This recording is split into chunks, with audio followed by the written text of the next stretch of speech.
Hi everyone, in this video we're gonna go and start example or tutorial number 3 in RSseismic. It is nonlinear plus equivalent linear 1D site response analysis. This is very similar to what we were doing before in deep soil, and we're gonna see what is the new options in RSseismic. So as I mentioned, this is already exist step by step in the rock science page, and it's one of the tutorial number 3 and the RSseismic. So first of all, we're gonna choose metrics system units, and then we're gonna create the profile manually. There is an option here. This is actually new comparing to deep soil, create profiles automatically. We're gonna see later in next video how we can use that. And it's non-linear, yes, but I'm activating this option here, or in the tutorial they activate this option.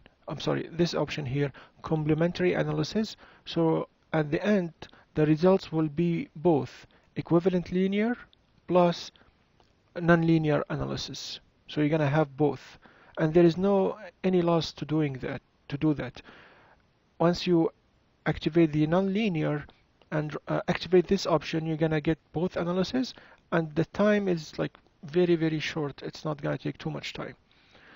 So since it's linear, you don't have the frequency domain option. You have to have only the time domain solution type.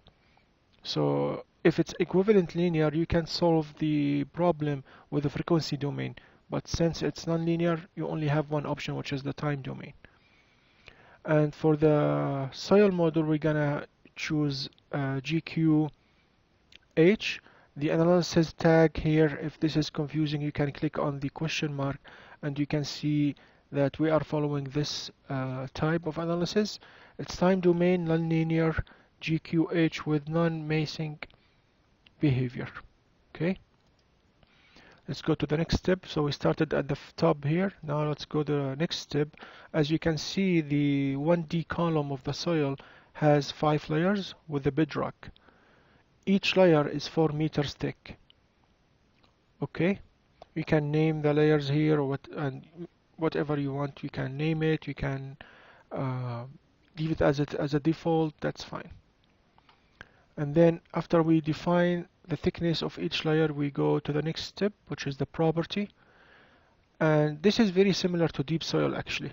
If you go to advanced table, you can create your own data in Excel, and you can just copy paste. This is very useful. If you go to advanced table view, you can put layer 1, 2, 3, etc.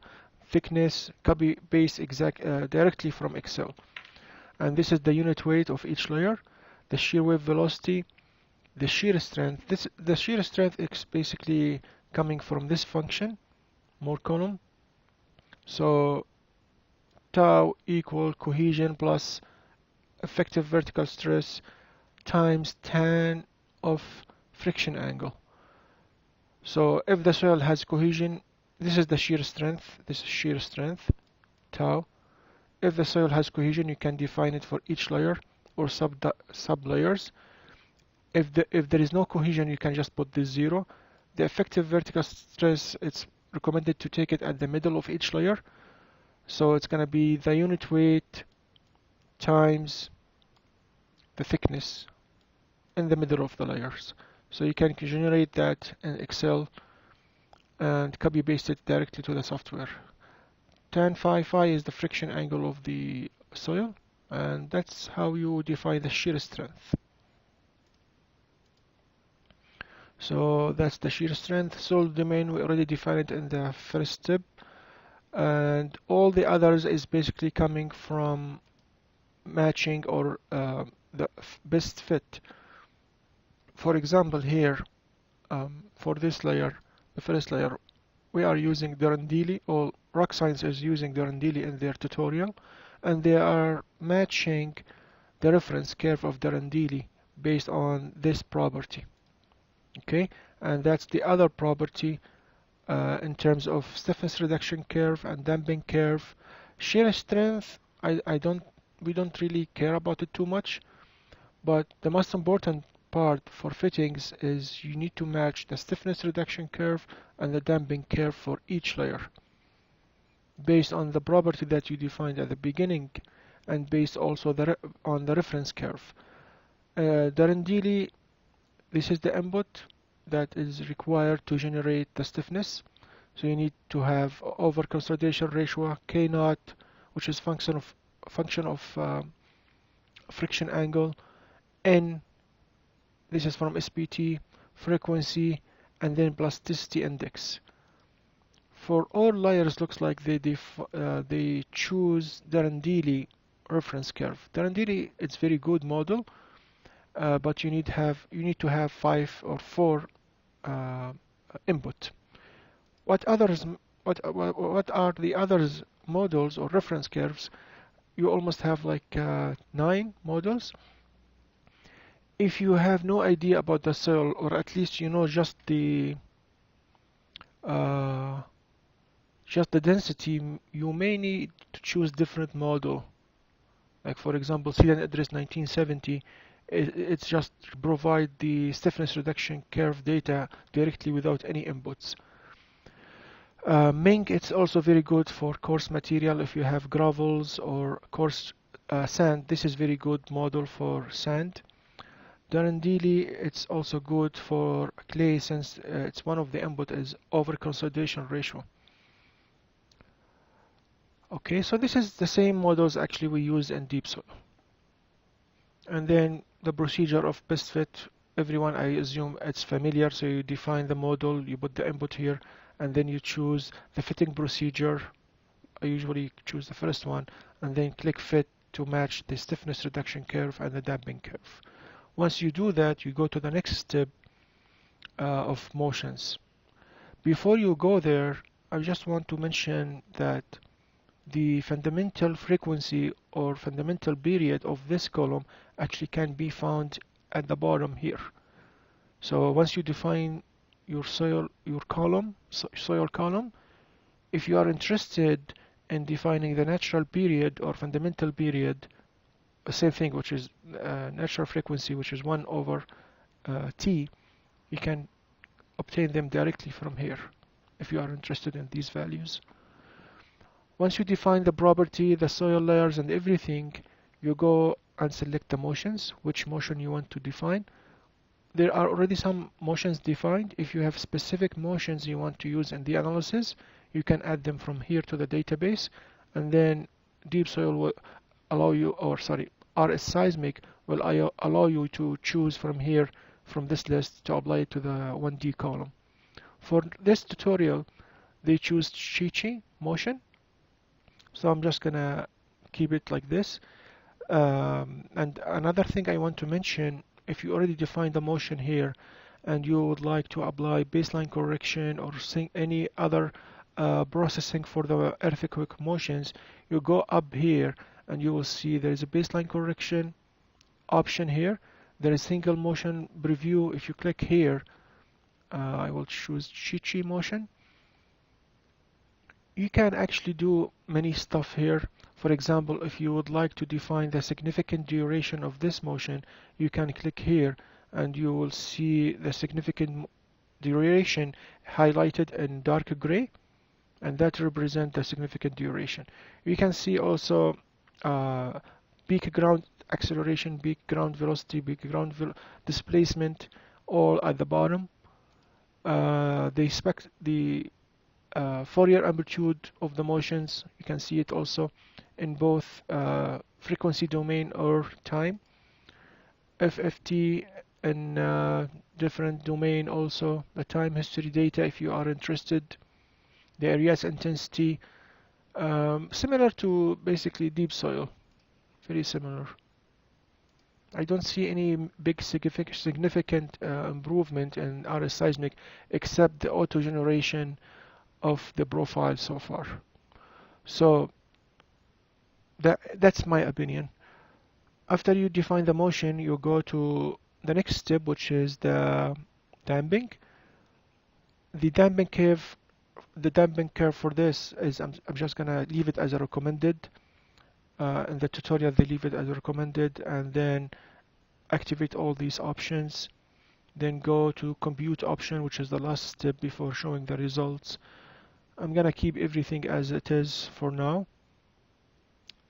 Number of iteration 15, effective shear strain ratio 0.65, step control flexible or fixed. If you would like to know the difference, you can go to the manual. This is actually regarding the bedrock. What else? Integration scheme, that's fine. Time history, linear time domain, surface. Okay, this is important here. The output settings.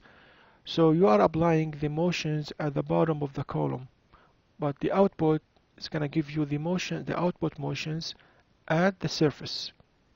Okay, so this is very important. You may want the output to be in all layers or at specific layers. So this is where you can choose the output. And here it's fine, but this is going to take more time if you activate this option, displacement animation. So it's going to give you the displacement animated for you, moving curves, as I will show you later. Okay, once you are done with that, you can click on compute at the top here, or you can click compute here. I'm just going to click this one. So it's now calculating, applying the chi motion at the bottom of the column, and estimate the displacement, the output of the acceleration at the surface. So far we finished 6 steps. Now let's go to the last steps, which is the 7th one here. Now this is the output. We only select chi, and here it's showing the output at the surface. Okay.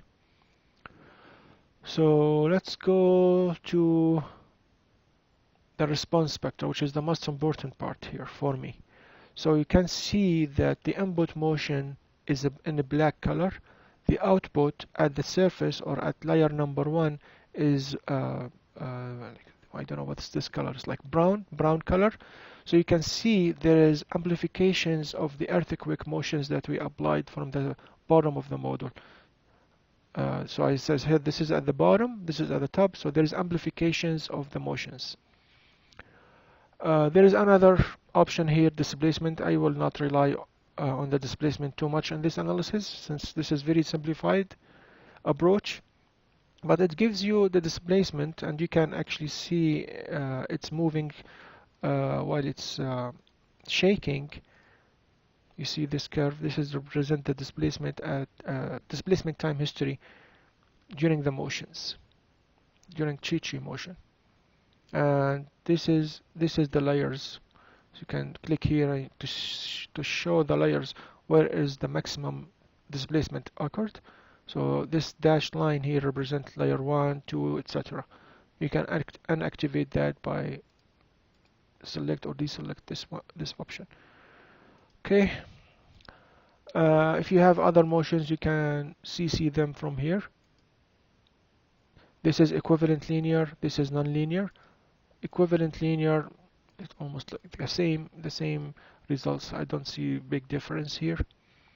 But again, for this tutorial, for me, what I care about is the amplification or de-amplifications of the earthquake motion. We see amplifications at the short period before 1 second, and then after that the spectral acceleration response looks exactly almost the same with the input and the output after 1 second. So at the large period we don't see big difference, but at short period or short duration of the system we see amplifications. We can also see many different data here, like this is our input at the beginning.